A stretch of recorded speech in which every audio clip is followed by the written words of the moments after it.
Prime Minister Modi's commitment to Atmanirbhar Bharat aims to make India energy independent by 2047. However, India currently imports 90% of its oil and 80% of industrial coal. Price and supply volatility in global energy markets, as witnessed in recent years, strain India's foreign exchange reserves, resulting in economy-wide inflation.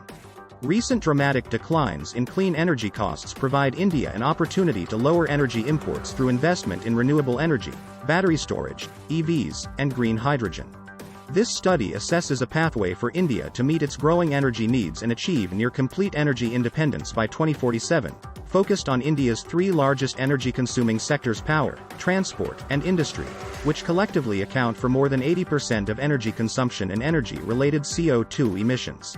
1. Energy independence involves investment in renewables, electric vehicles, and green hydrogen. Since much of India's infrastructure is yet to be built, we find that it is critical to ensure that most of the new energy assets are clean. This would involve installing more than 500 gigawatts of non-fossil electricity generation capacity by 2030, an 80% clean grid by 2040 and 90% by 2047. Nearly 100% of new vehicle sales could be electric by 2035. Heavy industrial production shifts primarily to green hydrogen and electrification.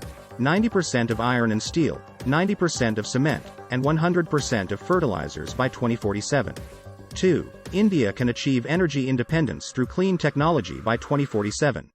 The transition to electric vehicles could save crude oil imports by over 90%, or $240 billion, by 2047, while green hydrogen-based and electrified industrial production would reduce industrial coal imports by 95%.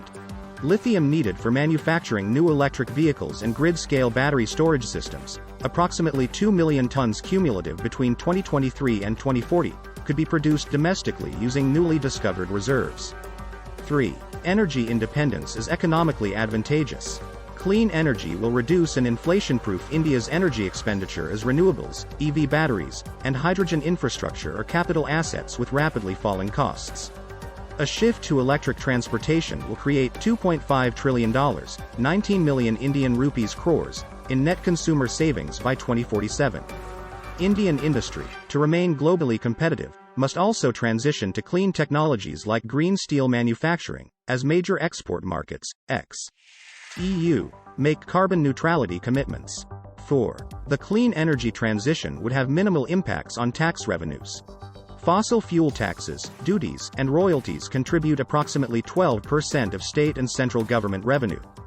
Despite an aggressive clean energy transition, fossil fuel consumption and associated tax revenues will not drop below 2020 levels until the mid-2030s. 5. A rapid expansion of clean energy infrastructure will be needed.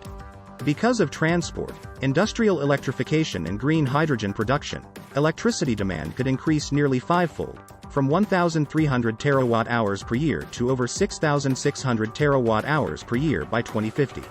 This would require a massive scale-up of renewable energy deployment to 40 gigawatts per year through 2030, ramping up to about 100 gigawatts per year between 2030 and 2050. Clean energy deployment will be more capital-intensive, needing a net additional investment of $1.50 2 trillion, 11 Indian rupees 15 million crores, between 2023-2047, compared with business as usual.